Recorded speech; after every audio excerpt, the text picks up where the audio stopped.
In the last video, we began to cover the history of Melkor, who at this point has now returned to Middle-earth in his fortress of Angband to take control of every region within the realm of Beleriand. Before we continue with Melkor, I think it's important to mention the first kinslaying, elves killing elves at Alqualande. Feanor and his 7 sons, along with many of the Noldor, would attack the Teleri for their boats in order to return to Middle-earth. The Teleri would deny them freely using their boats, and so a battle began for them, where the Noldor would be victorious, heading back to their original homeland and away from the Valar. That said, Feanor would take his 7 sons and those most loyal to him and leave the remaining Noldor behind in Aman, for them to figure out their own way back without any watercraft. Nevertheless, Morgoth would learn of the elves who remained in Beleriand, the Sindar, of which some lived in the kingdom of Doriath under King Elwë, known now as Elu-Thingol. The woodland kingdom of Doriath would be protected by the Girdle of Melion, and so Morgoth could never openly attack and destroy the kingdom until later on, when Thingol is killed and Melion departs in sorrow. There was also the Teleri who remained in Middle-earth, led by Círdan the Shipwright, and they resided in the Falas, on the west coast of Beleriand. Finally, there was also Denethor who led the Nandor, not referring to the steward of Gondor in the Third Age, but the son of Lenwë and the leader of the Sylvan Elves and the Green Elves. All of these elves that I just mentioned are of the Umanyar, the Teleri who started the journey west to Aman, but never completed it. Before the return of the Noldor, Morgoth would create a plan to attack Beleriand, to quickly seize control of it. This would after be known as the First Battle. With his orcs breeding and being large in number, he ordered them past the gates of Angband, breaking the formidable army into 2. Half of the army would go west between Sirion and Narog, and the other east between Calon and Gelion. Some would even travel and climb the passes of Anach and Aglon. In the west of Beleriand, the western half of Morgoth's army of orcs would camp at the plain between Sirion and Narog, soon cutting Thingol off from Círdan at Eglarest, the southern of the 2 cities in the Falas, with the northern city or haven being known as Brithombar. Círdan and his host of elves would retaliate, but be driven back by the orcs and besieged. In East Beleriand, the eastern half of the orc army would engage Thingol, who led his army out of Menegroth and Doriath, in the forest of Region. The orcs here would be attacked from 2 sides after Thingol receives the aid of Denethor and the elves of Osiriand. However, the elves of Osiriand would prove that they cannot rival the heavily armored orcs who defeated Denethor's forces, leading to Denethor's death at Aman Ereb. Once Thingol and the Sindar managed to come to the aid of the surviving elves of Denethor's company, the orcs would be defeated, with many of those who escaped being taken out by the dwarves of Mount Dolmed in the Blue Mountains. The orcs who went west to attack Círdan and his elves would continue their siege until the arrival of Feanor and his sons in the Years of the Trees, 1497, where they would engage in the dagor-nuin-giliath, the battle under stars. As Feanor and his smaller company of Noldor reach Middle-earth at last, they burn the Teleri ships at Loskar, a fire in which a host of Morgoth's orcs can see. Morgoth would send orcs and werewolves to ambush Feanor, but Feanor and his sons, who are still strong with the light of Valinor, overwhelm the larger army of Morgoth, who retreat over the arid Wethrin into the plain of Ardgallen. As Feanor follows the fleeing orcs besieging the Falas head north to aid their cronies and to charge Feanor, though they would be attacked by one of Feanor's sons, Celagorm, and a small unit who pushed the incoming orcs back to the fen of Serech. Feanor and his sons would achieve victory after 10 days passed, and only a few orcs remained, who would be hunted still by a wrathful Feanor. However, the Balrogs would emerge from Thangorodrim, a series of 3 volcanic mountains around Angband, and they would attack Feanor and his sons, with Gothmog, the lord of Balrogs, mortally wounding Feanor until he eventually dies in the presence of his sons, after they force the army of the Dark Lord to retreat.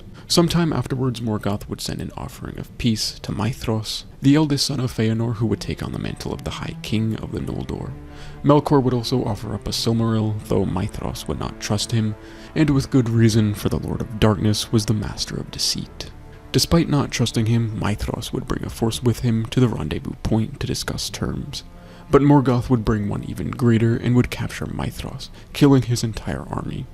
Melkor would hang Maithros from his right hand for 30 years upon a precipice of Thangorodrim, telling the Noldor to forsake their war against him. However, once the remaining Noldor arrive in Middle-earth in year 1 of the First Age, including Feanor's half-brother Fingolfin's son Fingon would aid Maithros in year 5 of the First Age, cutting his hand off to free him from the face of the precipice. Something that should be mentioned is the fact that Fingolfin would become the High King of the Noldor after Maedhros relinquishes the title, about 60 years after the previous battle, with the Noldor more focused on other matters that differ from those of war and battle. Morgoth would take advantage of this fact after his spies inform him, and orcs would exit from Angband and pass through Ardgalan. These orcs would primarily assail Dorthonion, though some would go through the Pass of Sirion towards the west and Maglor's Gap in the east. Much to their surprise, the elves were far more prepared than expected, and the two smaller hosts of orcs in the east and west were defeated. Fingolfin and Maedhros would lead an army to destroy the orcs at Dorthonion in the dagor-nuin-giliath, the glorious battle. Lasting close to 400 years, the Noldor would begin the siege of Angband, causing Morgoth to realize that orcs are simply not enough to win a war and take over Beleriand. As a result, Melkor would breed a new series of fell creatures, the dragons, with the first being Glaurung. After more time passes, a half-grown Glaurung would leave Angband and attack the Noldor. However, Fingon and his archers would drive him back to Morgoth's fortress. At this point, and during the long peace, Morgoth would steer away from open assaults with his armies and would focus more on stealth and the utilization of his spies, and using bewitched prisoners to achieve his goals. In 422 of the First Age, with the thought of Morgoth's dangers and the fact that Morgoth wasn't fully defeated and simply under siege, Fingolfin, along with two of his nephews and the brothers of Galadriel, Angrod and Aignor, contemplated an attack on Angband. However, many, particularly the sons of Feanor, were against this as there had been peace for many a year, and so there was no such assault, leaving Morgoth to continue covertly building up his might and army. In 455 of the First Age, during one night in the winter, Morgoth would send forth streams of fire and deadly fumes from Thangorodrim, with the flames destroying the plain of Ardgalan, turning it into the desert of Infauglith. In the midst of the chaos, Morgoth ordered his armies past the gates of Angband, which included Glaurung, many Balrogs, and a legion of orcs, to attack the elves and men, who at this point had already awakened in Hildorian. Many elves would be overrun in Dorthonion, and many of the Edain. Specifically, the men of Beor's house would be killed, including their leader Bregolas. Aignor and Angrod would also be killed, and Finrod, lord of Nargothrond, close to his demise, would be rescued by Barahir, the brother of Bregolas, who would later be given a ring, which is eventually passed down to Aragorn in the Third Age. Finrod and Barahir would manage to escape the calamity of Morgoth that night, and despite being able to defend Hithlum, Morgoth's forces would take out much of the opposition, with Glaurung burning and destroying much of what he could, and the siege of Angband would be broken. This battle would be fittingly known as the Dagor-Bragolach, the Battle of Sun and Flame. Dorthonion would come to be known as Tar-Nufuin, Forest under Nightshade, and Morgoth's power would be strengthened, with his forces being able to roam more freely. A year later, in 456 of the First Age, Fingolfin would ride across Anfauglith in utter rage to the gates of Angband to challenge Morgoth to single combat.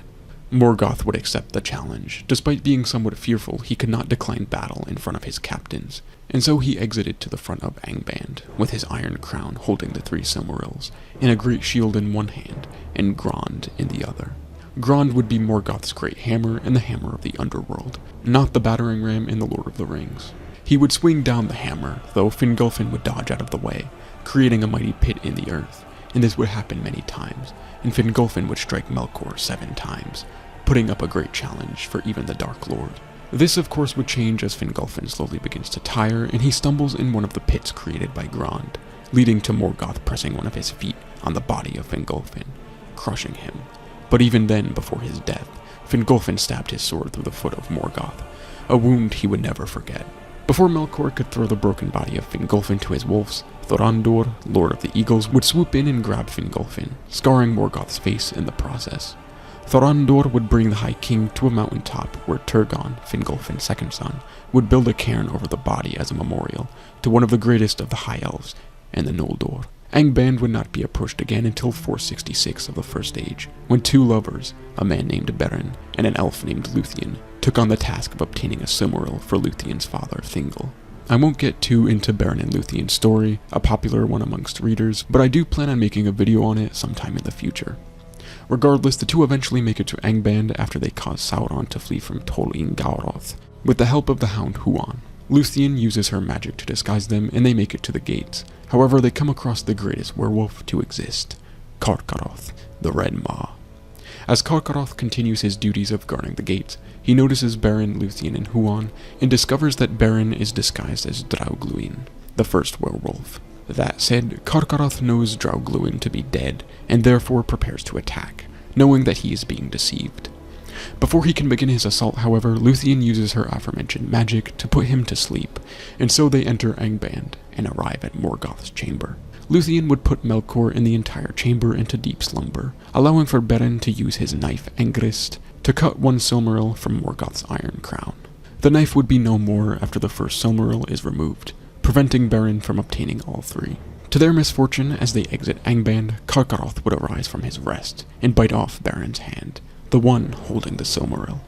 With the Silmaril burning away the werewolf's insides, he becomes crazed, and despite being in immense pain, he becomes more powerful.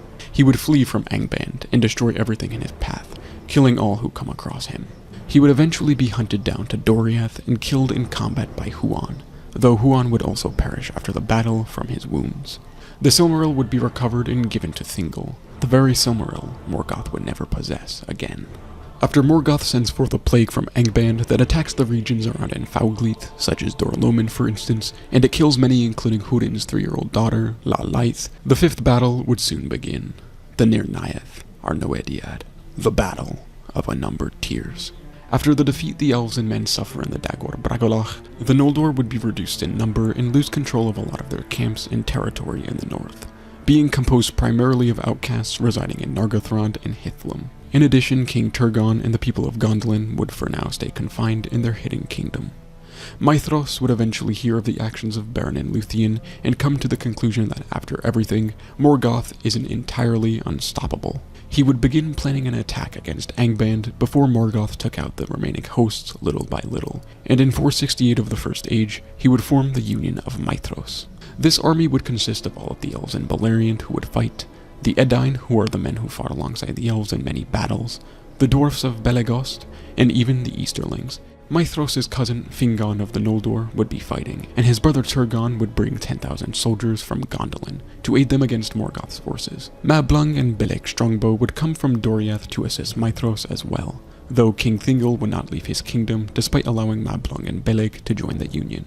This is due to his vow to never fight alongside the sons of Feanor, regardless of which one it was. Nevertheless, the Union of Maithros would soon regain much of the land they lost in the dagor-nuin-giliath, such as Dorthonion, taking out many of the orcs in the north of Beleriand. The Union would divide themselves into two groups. The western force under Fingon would include the elves of Hithlum, Gwyndor and the elves of Nargothrond, a few of the elves of Círdan from the Falas, Húrin and his younger brother Huor and the men of Dor-lómin, Haldir and the men of Brethil, and Mablung and Beleg Strongbow, who as I mentioned came from Doriath. While the eastern force would include Maithros and two of his brothers, Maglor and Caranthir, the Noldor of East Beleriand, Azagal and the dwarfs of Belegost, Bor and the Easterlings who remained loyal to Maithros, and Ulfang, who would betray the Union for Morgoth, along with his treacherous group of Easterlings. Nonetheless, the plan would be for Maithros and his army to march through Enfauglith, where Maithros had hoped Morgoth would send forth his entire force to go against this eastern army, while the western army lie hidden in the lands east of the arid Wethrin, where they would await the lighting of a grand beacon in Dorthonion. When the beacon was lit, the western army would come forth and attack the occupied forces of Morgoth with the aid of the 10,000 Gondolin warriors, where Morgoth's army would be caught between two hosts of the Union. On the next morning, trumpets would sound, and as planned, Maithros and his force would enter Enfauglith, and then a dark cloud would rise above Thangorodrim, and Morgoth would accept the challenge. Morgoth would learn of the plan from his spies and would send forth a formidable army to engage Maithros, and also a band of orcs to force the western group of the Union to attack before planned. And to do this, they brought a prisoner of war from the dagor-nuin-giliath, the brother of Gwyndor, Gelmir, and they slew him where Gwyndor could witness. Full of anger, Gwyndor, with the elves of Nargothrond, charged ahead, followed by the rest of the western force under Fingon, and they cleared the band of orcs, soon reaching Angband. Gwyndor and his elves would progress further and without discussion, away from the armies of Fingon and Turgon, and would burst through the gates of the fortress, killing all of the guards on the steps of Angband. However, unbeknownst to them at that moment, they fell into Morgoth's trap. Orcs hidden about the fortress came forth and killed the entire host of Gwyndor, and they took Gwyndor captive, Legions of orcs soon spilled out from Angband, driving back Fingon's forces, with many being slain in the most daunting and dreadful battle of the First Age, without a doubt worthy of its name. Many elves would perish, and many of the Edain, including Haldir of Brethil. Turgon and the warriors of Gondolin would meet with Fingon, but before Maithros and his army could meet with the others, Morgoth would summon his final wave, and exiting Angband were the Balrogs, wolves, and dragons led by the father of dragons, Glaurung. Even then there was still hope for the union of Maithros, until betrayal struck, and Uldor, son of Ulfang, turned away with his forces and attacked the union from behind. Uldor would be killed by Maglor, and Bor, along with his sons and the loyal Easterlings, would kill Uldor's brothers, Ulfast and Ulwarth, though the betrayal had already done the damage Morgoth desired, and it was too late. The dwarfs of Belegost, using their protective iron masks that aid against dragonfire, would engage Glaurung and the dragons, enabling the sons of Feanor to escape to Osiriand. In his valor and courage, Azaghal would be crushed by Glaurung, though with one final act, he stabbed the dragon in the stomach, causing Glaurung to flee from the battle in agony. The dwarfs would leave the battle behind and carry their king home, and no orc, wolf, or any fell creature dared to step to their fury. Many others would be slain by orcs and the Balrogs, and Gothmog would soon engage Fingon in a duel, after tossing aside Turgon and Húrin towards the fen of Serech. However, from behind, another Balrog cast his whip around Fingon, and with this, Gothmog used his black axe to hew Fingon, and the Balrogs relentlessly beat him into the ground with their maces. Then he turned upon Fingon. That was a grim meeting. At last Fingon stood alone with his guard dead about him, and he fought with Gothmog, until another Balrog came behind and cast a thong of fire about him. Then Gothmog hewed him with his black axe, and a white flame sprang up from the helm of Fingon as it was cloven. Thus fell the High King of the Noldor, and they beat him into the dust with their maces, and his banner, blue and silver, they trod into the mire of his blood. Húrin and Huor, with the surviving men of Dor-lómin, formed a barrier of sorts across the fen of Serech, to allow for Turgon and the remaining soldiers of Gondolin, as well as the rest of Fingon's forces, to escape. The vast majority of these men would be slain, including Huor, and Húrin would be taken alive as prisoner by Gothmog to Morgoth. The bodies of the men and elves would be piled in the middle of Infauglith, and so great was the pile that it could be seen from far away, and it was named Howth and Nirnaeth, Hill of Tears, and also by the name Hill of the Slain. Morgoth would curse Húrin and constrain him high about Thangorodrim, forcing him to watch his own family, who Morgoth also cursed, and their paths until they die tragic deaths, particularly his children.